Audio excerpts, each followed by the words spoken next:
उसी से ब्राह्मण अपने परिवार का पालन पोषण करता है। एक दिन ब्राह्मण की पत्नी ब्राह्मणी ने अपने पति से एक प्रस्ताव रखा।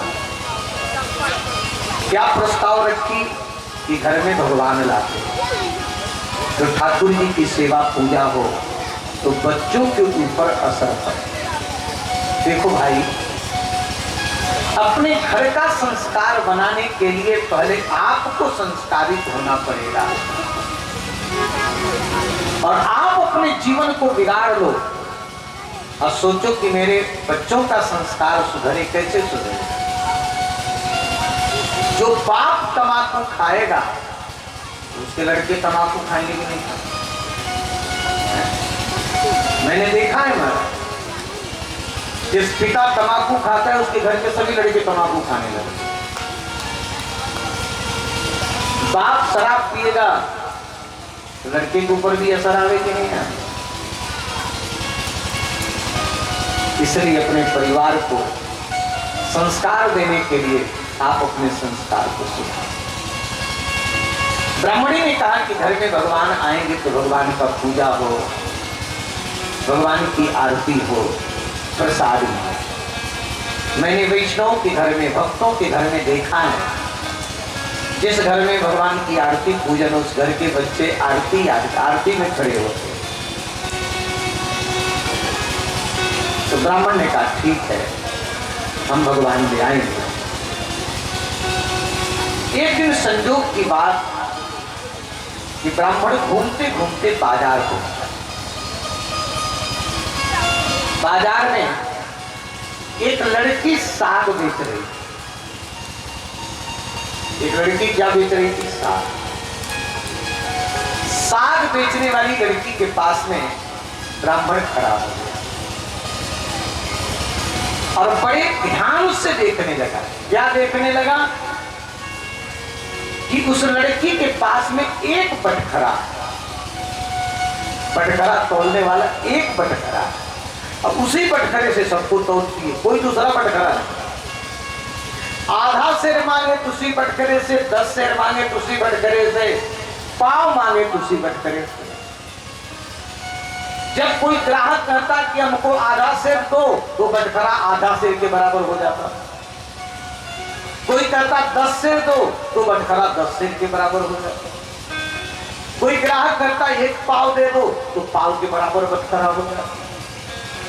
वो ब्राह्मण जब ध्यान से देखा, समझ गया, ओहो ये तो शालिग्राम भगवान है। देखो सामने बैठे यहाँ पर ठाकुर जी, तो यहाँ छोटे से शालिग्राम भगवान। ये शालिग्राम भगवान को लड़की बटखरा बनाया। ब्राह्मण ने कहा कि बेटी, तुम्हारे पास जो बटखरा है हमको दे दोगी? उसने कहा महाराज मैं बड़ी कठिनाई से बटखरा पाई हूँ, कैसे मैं आपको दे दूं? कैसे पाई हो? उसने कहा कि महाराज हमको भगवान का कीर्तन बहुत अच्छा लगता है।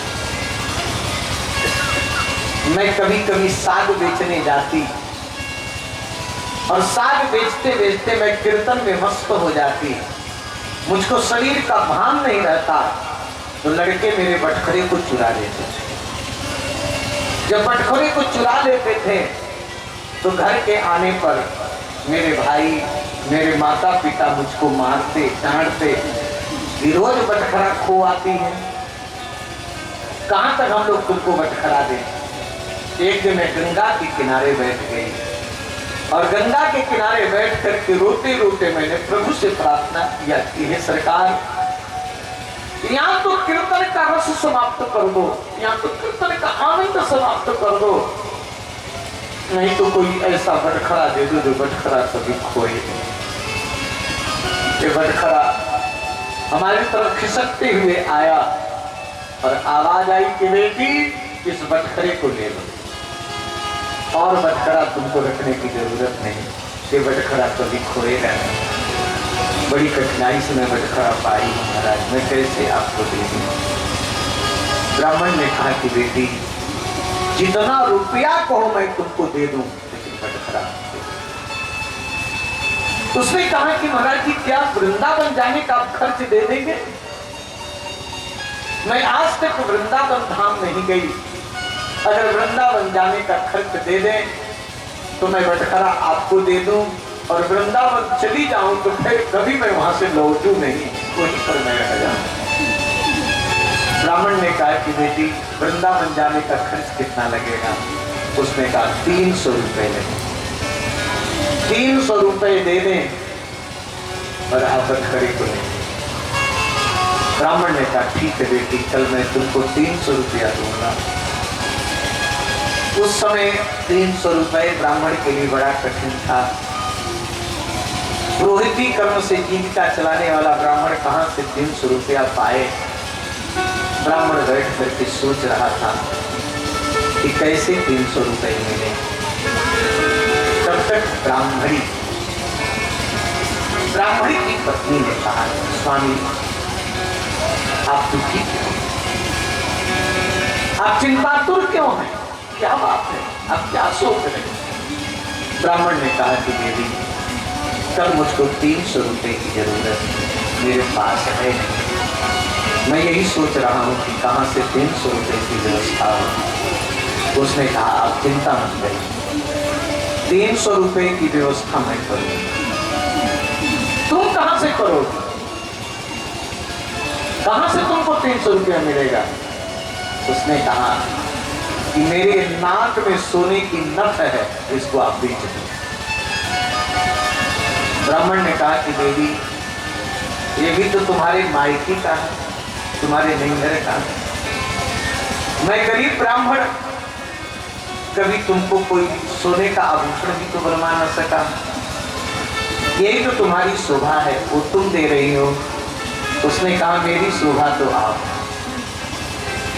स्त्री की शोभा आभूषण नहीं है, स्त्री की शोभा तो उसका पति है, और मेरा पति दुखी हो, मैं आभूषण से अपनी शोभा बढ़ाऊं, क्या यही मेरा धर्म?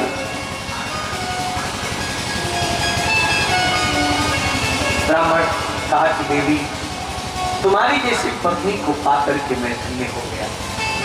नहीं तो स्त्रियां तो अपने पति से लड़ती हैं, ऐसे निठल्ले के पाले पड़ी तो जो हमको आभूषण भी न बनवा सका।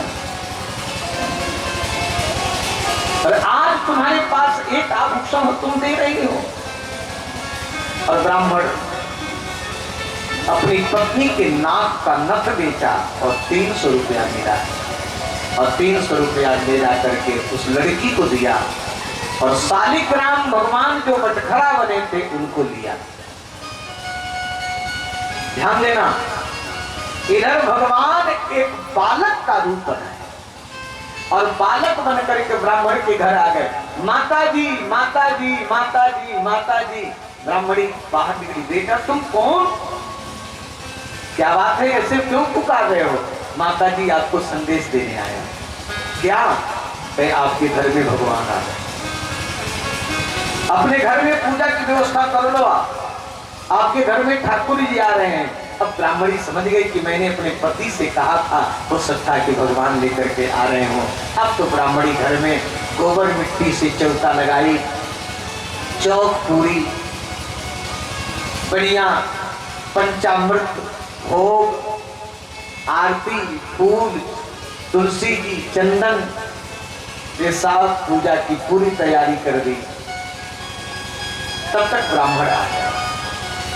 ब्राह्मण ने कहा कि देवी ये पूजा की तैयारी, अरे मैंने तो तुमको बताया नहीं था कि मैं भगवान लेने जा रहा हूं, कैसे तुमको पता? कहे एक बालक पता, मैंने किसी बालक से नहीं बताया।